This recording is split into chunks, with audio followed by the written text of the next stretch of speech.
Hey, what's up? I still have a few other Japan videos I want to make about my recent trip to Japan, but I figured we'd mix it up a bit and start working on 2018 list videos, which is another thing. I have a big backlog that I want to get through. We're starting with anime. I think anime is probably the most exciting. And before we get to the list proper, I'm going to go through some shows I didn't watch, shows I didn't finish, honorable mentions, dishonorable mentions, and basically every other show from 2018. I do this out of a sense of responsibility for kind of completeness' sake. I don't know if it's worth it. I don't know if anyone cares, if they would prefer me just to get to the list itself, but whatever. There's some kind of interesting shows that I want to talk about and some things that I want to call out publicly and dismissively and as violently as possible. Starting with this, Citrus. I hated this show. Oh, I was unhappy. Like you'll hear me talk on this channel a lot about Yuri as if it was engaged in some sort of war with, I guess, heterosexuality or with heteronormative concepts. And maybe you'd wondered, what would a loss look like in that battle? If I often claim this is a great moment of triumph for Yuri, then what is a great defeat? This I would say was a great defeat for Yuri. There was potential. I thought there was quite a lot of potential going into it. I was cautiously optimistic. I think the manga's not bad. It gets across a lot of the elements I really like in Yuri, kind of the complexity of someone's outermost, most fragile feelings, this kind of tone of tragedy that undercuts everything and enables the great transformative, victorious feelings that we get later into Yuri series. But there's also elements of it that I really didn't like, and the anime exaggerated and played up all of those elements in a way that does not do much to advances Yuri's reputation as a genre. The big problem with Yuri is that people think it's for straight men and that it's pornographic. And by making the show so fan servicey and putting in like orgasm kissing noises and things like that, and really highlighting as appealing and glorifying some of the kind of earlier, more aggressive, more assaulty elements of this series, I think they're doing a real big disservice to the series and especially the genre of Yuri as a whole. And it's just a shoddy adaptation too, like very low budget, very phoned in, very lazy. So I don't know if this is like kind of something we're gonna have to take part and parcel with the influx of really good Yuri shows. And don't worry, we're gonna talk about that. In terms of the overall war, 2018 was still a very, very triumphant year for Yuri. Um, but yeah, I don't know if it's like people kind of smelling that there's this sort of cultural shift and these sort of shows can start to become more popular and acceptable. Grab this hot property, a manga that sells really well, and just pooped out something as quick as possible to try to make a quick buck. I don't know if that's the case. I don't know if this was like an earnest attempt to make something that just sort of fell down somewhere in production or had some really mismanaged direction. I don't know. I don't know how to explain such a fall on your face failure, but it's best to just move on. This is a show I didn't watch. I heard it was quite good. I have friends who are reading the manga that recommend it, so maybe we'll read the manga. I don't know. I've heard it's like nice and contemplative and philosophical and very beautiful too, so those are all things I like. But I didn't get to it. There's going to be a lot of shows in this segment where I've had every good reason to watch it and then I just didn't. This is one that is definitely an honorable mention. This came close to making the list. It's this Mitsuboshi colors. These three girls are the titular colors. They're enlisted by citizens of their town to solve small mysteries and generally just kind of screw around for their own amusement. I thought it was really nice, very funny, lots of really kind of wacky physical comedy and lots of really good jokes from the girls kind of brattiness and irreverence, which is not typically a source of humor in these sort of slice of life shows. Usually it's the near the opposite, that like your characters are very sincerely engaged with the world around them and have this kind of awe and innocence and wonder about everyday things. And there's like some of that here, but it's like undercut in a really hilarious way with just their bluntness and their dismissal of things and their really, honestly, bratty is the only word for it. Their bratty attitude towards their elders and such. I thought the production was really good. Lots of very lively and fun character animation, and then the backgrounds I thought were really well done. They're like photographically based. You can tell that this was at one point a photograph.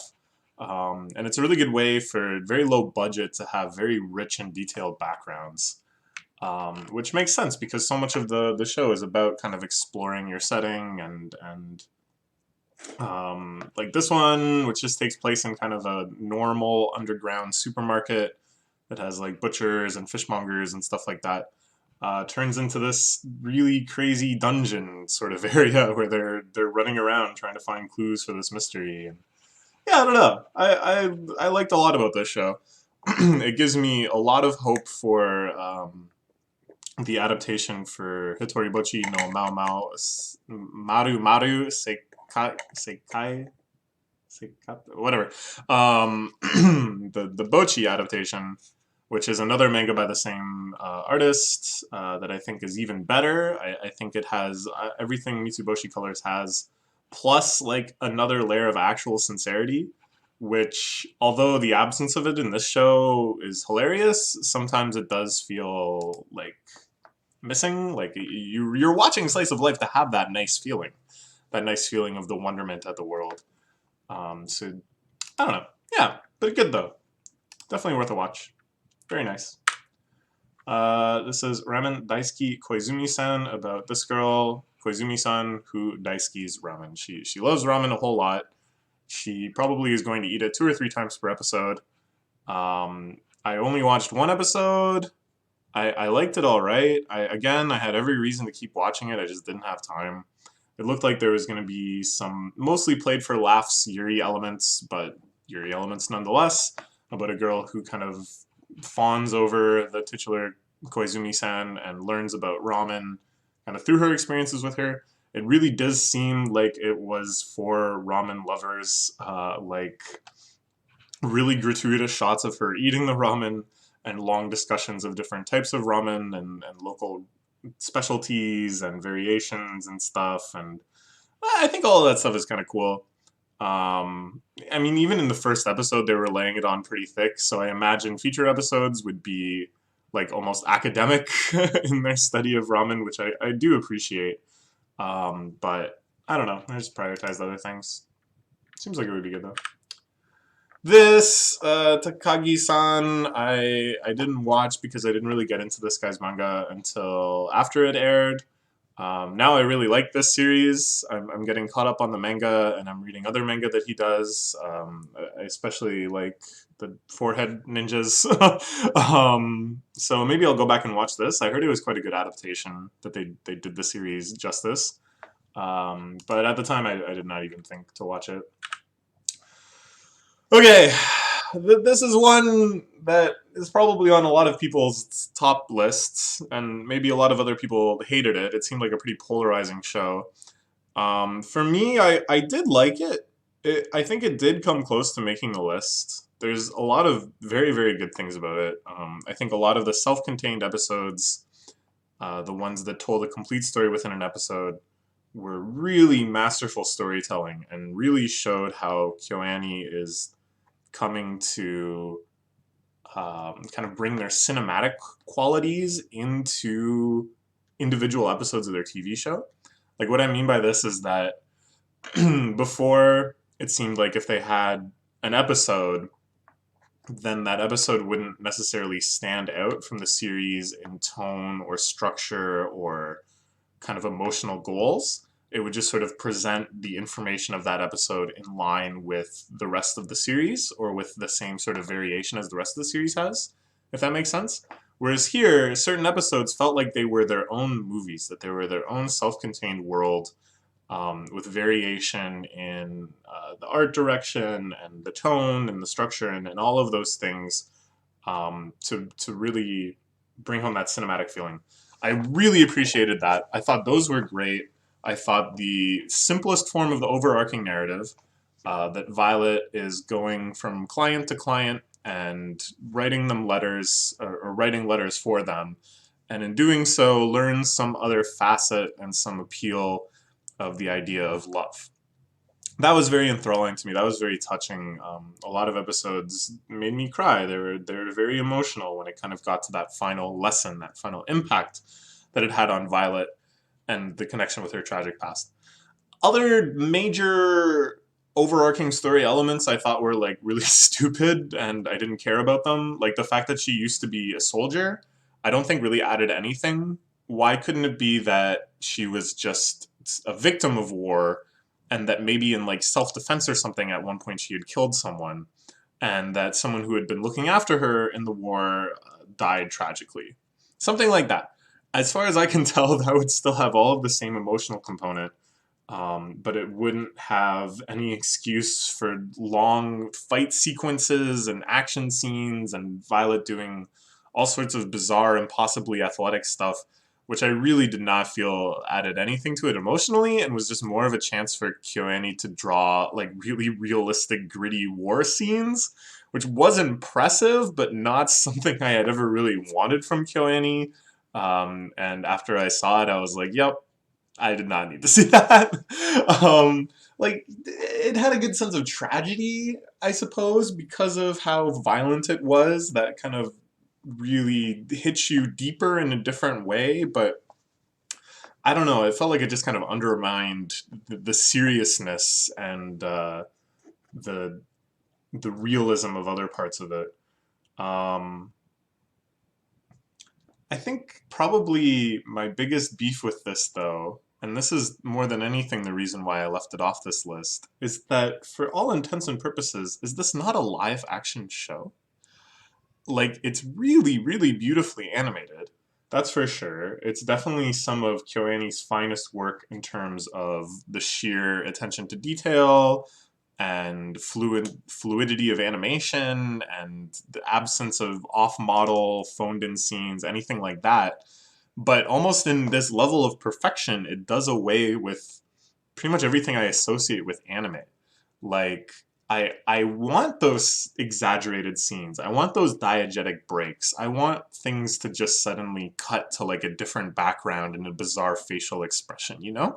Like, I want anime to make use of that other dimension of conveyance, that you're not just seeing literally something being filmed in the world, but you're seeing kind of this like psycho-visual representation of a character's emotions and like focus and I don't know. Do you see what I'm saying? Like it doesn't feel like anime to me at all. It feels like I just got tricked into watching a live action show.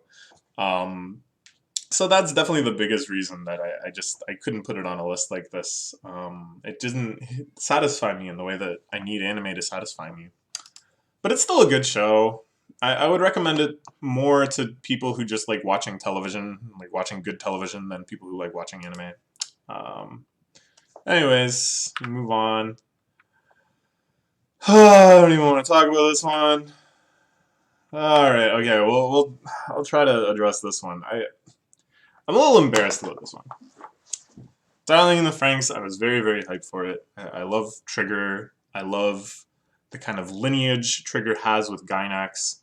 And after watching one episode of this, I kept telling people that I believed it to be the new Evangelion, the Neon Genesis Evangelion, that it was the completion of what I kept calling the psychosexual trilogy, that started with Evangelion, which in my mind represented like puberty or something, and then went into Gurren Lagann, which represented the post-pubescent desire for sex, and that Darling in the Franxx was the final stage, which represented actual sex having. And I felt like there was a lot of evidence for this, and I thought that this kind of like underlying bizarre robot piloting sexual metaphor would lend this whole show kind of like an energy, and that our expectations around it would continue to be manipulated and subverted. And kind of pinning all of this, I had this theory that the big twist was going to be that Zero, Two, and Hero, the main characters, that their positions were like switched within the Franks, you know, which of course has certain implications if you follow this analogy through. And I like worked myself up. I was like very convinced that I had an accurate read on where the show was going. Um, and that once it had established like this kind of extended narrative, metaphor, conflation of symbolism and all of these things, that it would create this gigantic miasma of meaning. And then on top of that, you would see crazy robot fighting and interpersonal relationships and stuff. And you know, that a new Evangelion. That's what I kept thinking it would be, a new Evangelion. It wasn't. It really wasn't. That became more and more clear as the episodes went on. What these shows need, what Evangelion had done so well, is a second layer. It needs to have that second layer. That even if the sort of chaos of meaning underlying it wasn't exactly what I wanted, it needed to have like something at least. And that sense that there was something beneath it has to pervade like every aspect of the show. So when they started having episodes where at the beginning of the episode they would present a problem, and then by the end of the episode the problem would be solved, I was like very disappointed. Not that Evangelion didn't have stuff like that too. Evangelion was quite episodic at times, just sort of monster of the week with the angels. But you always had a sense that there was like something else going on, that there was another layer of meaning, that eventually there would be some shocking twist which would recontextualize all of the things you thought you understood. It had that kind of potential, and that potential was associated with kind of a feeling of dread or like creepiness. And at times, Darling in the Franxx did have that. This is probably my favorite part that I watched. I didn't actually finish it, admittedly, where they explore the old city and they're looking at like old books and stuff. I thought that was like kind of haunting and interesting, but it needed to go just like a little bit further. It ends with, you know, the girl discovering the book about how babies are made, and I was like, oh, okay, that could be kind of cool. And I guess they probably did something with that later. I don't know, but like it needed to be like a little creepier. Like it needed to just disturb me a little more. And this is like a big ask of a show. Oh, it needs to be more unsettling. Oh, it needs to be more haunting. Like what? But that's really what it needed to do to live up to the insane reputation I gave it. So yeah, I dropped it. Not even so much that it was like objectively terrible. Like I've definitely watched to completion shows that were worse than this. It's more just that I was so disappointed. It really felt like a waste of potential, and I was so embarrassed that I had hyped it up to so many of my friends, and I was so wrong. I still think there's a lot good about it. Like I think the character designs are cool. Like the designs for the robots and stuff, and the enemies, the Klaxosaurs or whatever. All of that is fine. Battle scenes are fine. Some of the character interaction stuff was pretty good, if it didn't kind of feel super reductive. I thought the direction was really exciting. In the first episode, there was a few scenes that really kind of blew me away and convinced me of the potential of the show. And even later, when I was getting more disappointed in it, those things didn't seem phoned in. Like it still seemed like they were trying to make exciting shots and kind of not just do the obvious thing. But when you just don't care about the plot, none of that matters. Like when you just don't, when you can't find yourself wondering and being excited to find out some of the mysteries of the show. Like I got as far as the end of the first season where they start revealing some of the more fundamental mysteries. You know, not everything, but like they answer a few questions, and all of the questions they answered were in ways that I was just like, oh, okay. All right, okay, well, I guess so. And I was like, why am I even watching this then? So I dropped it. Anyways, I think that's all the shows I wanted to talk about for the winter season. And this video is almost 20 minutes long, so we're gonna break it up into like, oh god, this is gonna be like a 7-part video then, I think, just talking about anime in 2018. But you know, that's why you're here on this channel. If you wanted editing. If you wanted snappy, witty one-liners and not just kind of like vague rambling, you wouldn't be here. You'd be subscribed to some channel with like 500,000 subscribers. All right, bye. See you in a bit.